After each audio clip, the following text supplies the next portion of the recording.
اس میں کہہ چکا ہوں کہ ہم بڑی جلدی تیزی سے بڑھ رہے ہیں World War III کی طرف. اب تو دنیا دار جو بڑے بڑے دوسرے لوگ ہیں وہ بھی کہنے لگ گئے ہیں.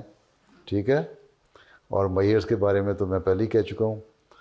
تو اگر World War III ہوتی ہے تو ہو سکتا ہے کہ اٹامک وار بھی ہو جائے. اس لیے اس کے لیے تم لوگ کم از کم جو ظاہری علاج ہے وہ کرو, اور ہومیوپیتھک دوائی کا بھی بتایا تھا کھاؤ.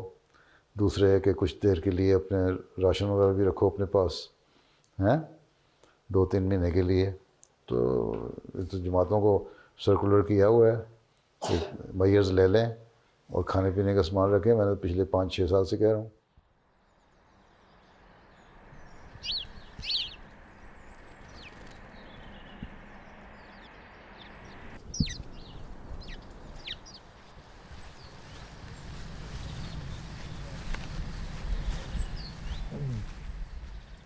یہ کیمپ دراصل مجلس شورا 2024 کے بعد وجود میں آیا. یہ تجویز سامنے آئی کہ آفات کے بعد سروائیول کے لیے ہمیں تیار ہونا چاہیے, اور اس سلسلے میں باقاعدہ تیاری کے تحت ممبران کو یہ تربیت دی جائے کہ ہنگامی حالات میں کس طرح گزارا کیا جا سکتا ہے. ملک بھر سے نوجوانوں اور بزرگوں سمیت ممبران نے نیو جرسی میں باغ احمد میں منعقد ہونے والے اس 2 روزہ کیمپ میں شرکت کی. میرا خیال ہے کہ اس میں سب کو حصہ لینا چاہیے. امید ہے کہ آج یہاں موجود والدین اور نوجوان واپس جا کر علم اور مہارت دوسروں تک بھی منتقل کریں گے. جو لوگ بھی یہاں شامل ہوئے سب نے ہر سرگرمی میں بھرپور حصہ لیا.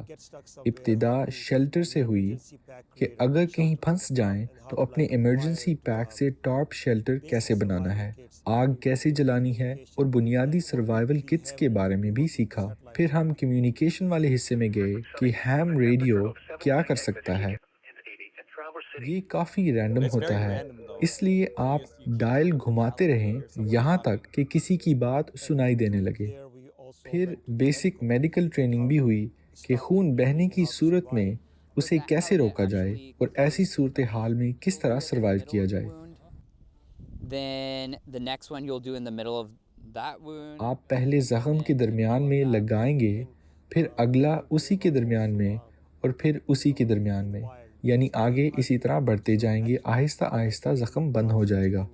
آج ایک بڑی سرگرمی جنگل میں کھانا پکانے کی بھی تھی. یہ کیسے کیا جا سکتا ہے؟